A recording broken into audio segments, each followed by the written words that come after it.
Saif Ali Khan. So ఇతన్ని 6 సార్లు పొడిచిన ఈ దొంగ. సో ఈ దొంగ విషయంలో మీరు ఆలోచించారు అనుకోండి, మీకు ఇది ఒక హై ప్రొఫైల్ కేసు అని చెప్పి అందరూ చెప్తున్నారు.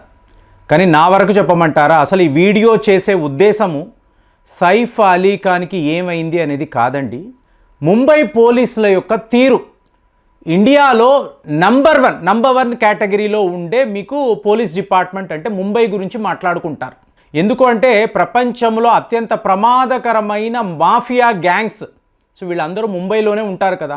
సో వాళ్ళని కట్టడి చేయడంలో ముంబై పోలీసులు చాలా గొప్ప పేరు ఉంది వీళ్ళకి. అంటే ధైర్య సాహసాలను వీళ్ళు కనబరుస్తారు, ఇదంతా మాట్లాడతారు కదా. నాకు ఎప్పుడూ కూడా డౌటే, ముఖ్యంగా ముంబై దాడులు జరిగిన తరువాత ముంబై పోలీసుల తీరు ఏంటి అంటే ప్రాణత్యాగాలు జరిగాయి, కానీ అసలు వీళ్ళ ఇన్వెస్టిగేషన్ కెపాసిటీ ఏంటి. ఇప్పుడు చెన్నైలో ఉన్నప్పుడు తమిళనాడు పోలీస్ గురించి కూడా ఇలాగే మాట్లాడుకునేవాళ్ళు. కానీ అప్పుడు రాజీవ్ గాంధీ గారి హత్య జరిగిన తరువాత అంటే సిబిఐతో కలిసి వీళ్ళు ఈ వేట అనేది మొదలుపెట్టారు, ఈ తీవ్రవాదుల వేట. సో అందులో వీళ్ళు నేర్చుకున్న విషయాలు ఇవాళ తమిళనాడు పోలీసుల గురించి చాలా గొప్పగా చెప్పుకుంటారు. మరి ముంబై పోలీసుల పరిస్థితి ఏమిటి అంటే ఈ సైఫ్ అలీ ఖాన్ యొక్క ఉదాంతం. అంటే మీకు కరీనా కపూర్ గారు ఈవిడ మాట్లాడుతున్నారు మీడియాతో, అలాగే పోలీసులతో కూడా. అమ్మ మీరు ఏం చూశారు అంటే ఆవిడ చెప్పడము ఒక పెద్ద గొడవ, అరుపులు. సో ఇమీడియట్గా నా పిల్లలు ఉండే గది వైపు నేను పరిగెత్తుకు వచ్చాను. వచ్చినప్పుడు అక్కడ ఏంటంటే ఈ దొంగ సైఫ్ అలీ ఖాన్ ఇష్టానుసారం పొడుస్తున్నాడు. మీకు ఎంత కోపంగా ఉన్నాడు, ఎంత ఆవేశంగా ఉన్నాడు అంటే ఇష్టము వచ్చినట్లు పొడి చేసి అక్కడ నుంచి పారిపోయాడు. సో నా టాప్ ప్రయారిటీ ఏంటి, సైఫ్ అలీ ఖాన్ని ఏదో ఒక రకంగా హాస్పిటల్కి చేర్చాలి.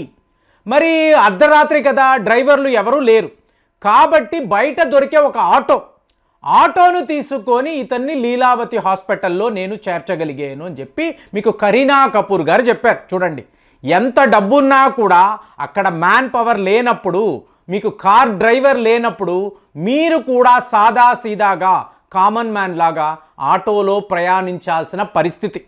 సో ఇప్పుడు ఇక్కడ 5 సర్వెంట్స్ ఉన్నారు. అందులో ఎలియమ్మా ఫిలిప్స్ అని చెప్పి ఒక మహిళ. సో ఈవిడే ఈ దొంగను చూసిన వ్యక్తి. అంటే మీకు సైఫ్ అలీ ఖాన్ యొక్క 2వ కుమారుడు జహంగీర్, తైమూర్ జహంగీర్ అని ఇతని కుమారుల పేర్లు చూడండి ఎలా పెట్టాడు. ఈ తైమూర్ అనబడే పేరు ఉండే రాజు మన శత్రువు అండి. అతని పేరు వాళ్ళ పిల్లవాడికి పెట్టాడు. తర్వాత జహంగీర్ అని చెప్పి ఇంకొక పేరు. సో ఇప్పుడు ఈవిడ ఆ రాత్రి పూట ఎందుకో ఈ పిల్లల గది దగ్గరికి వెళ్ళింది. చూస్తే మీకు బాత్రూమ్ లైట్లు వెలుగుతున్నాయి, అక్కడ ఏదో చప్పుడు. సో దాంతో డౌట్ వచ్చింది. సరే కరీనా కపూర్ గారే వాళ్ళ పిల్లలను చూడడానికి అక్కడికి వచ్చారేమో అనుకొని ఈవిడ మళ్ళీ తన గదిలోకి వెళ్ళింది. కానీ ఏదో డౌట్, ఇంత రాత్రి 2 దాటిపోయింది కదా, ఈ టైంలో ఈవిడ ఎందుకు వచ్చుంటారు, తన పిల్లల గదికి వెళ్ళాల్సిన అవసరం ఏంటి, మళ్ళీ ఇలా బాత్రూమ్ తలుపు తెరిచి ఉండడము, లోపల లైట్ వెలగడం, ఇదంతా ఏమిటని చెప్పి మళ్ళీ ఈవిడ వస్తారు. ఎవరు, ఎలియమ్మా ఫిలిప్స్. అప్పుడు అక్కడ ఒక వ్యక్తి, సో ఇతను నిలబడి ఉన్నాడు. ఇతని చేతిలో ఒక యాక్సా బ్లేడ్, పెద్ద యాక్సా బ్లేడ్ ఉంది, అలాగే ఒక కర్రను కూడా పట్టుకొని ఉన్నాడు. సో చూసిన వెంటనే ఎవరు నువ్వు, ఎందుకు ఈ టైంలో ఇక్కడ ఉన్నావు, ఎలా లోపలికి వచ్చావని చెప్పి ఈవిడ అడగడముతో నాకు మర్యాదగా ₹1 కోటి ఇవ్వు, ఇప్పటికిప్పుడు ఇవ్వు, అప్పుడు నేను ఇక్కడి నుంచి వెళ్ళిపోతాను, లేకపోతే సమస్య లేదు, మీ అందరినీ లేపేస్తాను అని బెదిరించాడు. దాంతో భయపడిన ఈ సర్వెంట్ మేడ్ ఏం చేసింది, తప్పించుకునే పరిస్థితిలో అరుచుకుంటూ ఈవిడ పరిగెడితే ఈవిడ్ని పట్టుకోవాలనే ప్రయత్నంలో ఆ యాక్సా బ్లేడ్ చూసారా, అది ఈవిడ చేతికి ఒక గాయాన్ని ఏర్పరిచింది. సో ఈ పరిస్థితిలో అరుపులు చప్పుడు ఇది విని సైఫ్ అలీ ఖాన్ గారు అక్కడికి వస్తారు. ఈయన కనిపించిన వెంటనే ఈ దొంగ తన చేతిలో ఉండే కత్తి, అంటే కత్తి కూడా తెచ్చుకొని ఇష్టానుసారం పొడవడం మొదలుపెట్టాడు. ఇలా 6 సార్లు పొడిచాడు. ఇప్పుడు ఈ టైంలో కరీనా కపూర్ ఖాన్, ఈయన భార్య, ఆవిడ అక్కడికి వచ్చింది. సో ఆవిడను చూసేసి ఇతను పారిపోయాడు. ఇది జరిగింది అని చెప్పి పోలీసులు చెప్తున్న వివరణ. మరి ఇది నిజమా అబద్ధమా, సో ఇది మనకు అనవసరం అండి. ఇప్పుడు ఆ దొంగ అంటే బాంద్రా లాంటి ఒక విఐపి ఏరియా, ఇక్కడ ప్రతి 2 నెలలకి ఇలాంటి ఒక సంఘటన జరగడం. ప్రముఖ రచయిత్రి శోభా డే కూడా టైమ్స్ ఆఫ్ ఇండియాలో ఒక వీడియో ఆర్టికల్ రాశారు. బాంద్రా లాంటి ఇంత పెద్ద ఏరియాలో, సెలబ్రిటీస్ నివసిస్తున్న ఏరియాలో ఇలాంటి నేరాలు అంటే అసలు ముంబై పోలీసులు ఏం చేస్తున్నారు? ఒకసారి జరిగింది, 2 సార్లు, 3 సార్లు, ప్రతి 2 నెలలకి ఇలాంటి ఒక సంఘటన అంటే ఇక కామన్ మ్యాన్ పరిస్థితి ఏమిటి? ఆవిడ మొన్న ఆదివారం ఒక ఆర్టికల్ రాశారు. సో ఇదంతా ఆలోచిస్తుంటే మీకు ముంబై పోలీసుల పనితీరు చూడండి.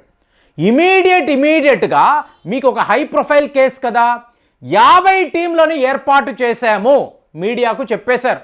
సో మేము ముంబై అంతా గాలిస్తున్నాము, అక్కడ ఎక్కడో ఒక సెల్ ఫోన్ షాప్, అందులో ఈ నేరగాడు వచ్చి సెల్ ఫోన్కి కవర్ వేసుకొని వెళ్ళడాన్ని మేము సీసీ కెమెరాలో గమనించాము. ఇతను లోకల్ ట్రైన్లో తిరుగుతున్నాడు, త్వరలోనే పట్టుకుంటాము. తరువాత ఇతను దాదర్ రైల్వే స్టేషన్లో కనిపించాడు.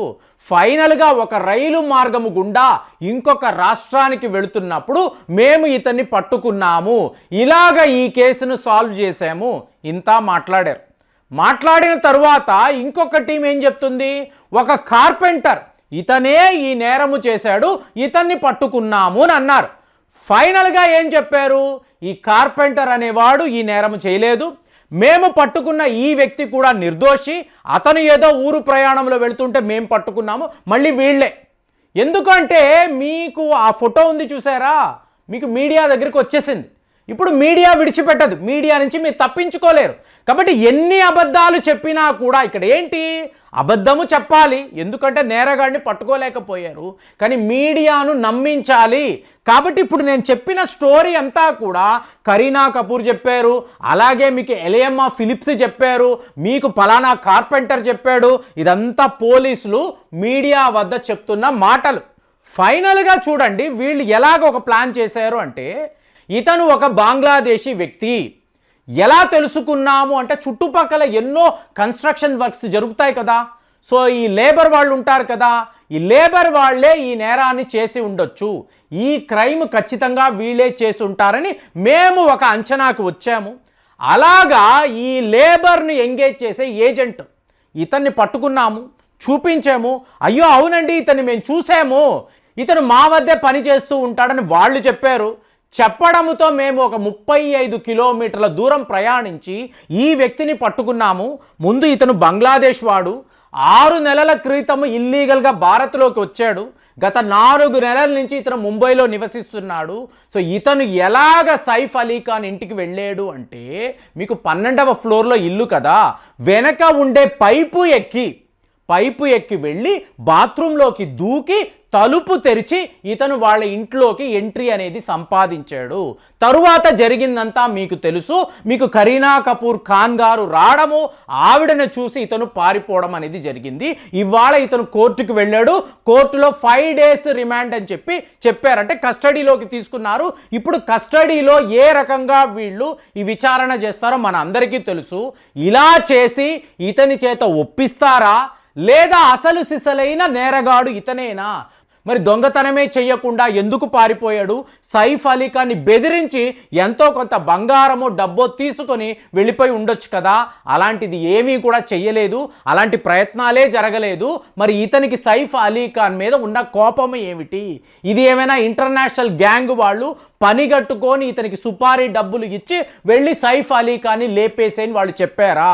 ఇన్ని రకాల కాన్స్పిరసీ థియరీస్ అనేవి మీకు ఇవాళ మీడియాలో మాట్లాడుకుంటున్నారు. కానీ బాంద్రాలో ఉన్న సెక్యూరిటీ ఇష్యూ, మీకు ధనవంతులు నివసించే ప్రాంతము, అలాంటప్పుడు వాళ్ళకే ప్రొటెక్షన్ లేదు అంటే మీరు నేను కామన్ మ్యాన్, సో మనలాంటి వాళ్ళ ముంబైలో నివసిస్తే మనకు ఎవరు సెక్యూరిటీ ఇస్తారు? ఆలోచించి కామెంట్స్లో తెలియజేయండి. సైఫ్ అలీ ఖాన్కి ఏం జరిగింది అనేది పక్కన పెడితే మీకు ముంబై పోలీసుల యొక్క పనితీరు, దాని గురించి మీరు వివరంగా రాయండి. మళ్ళీ వచ్చే వీడియోలో కలుద్దాం. జై హింద్.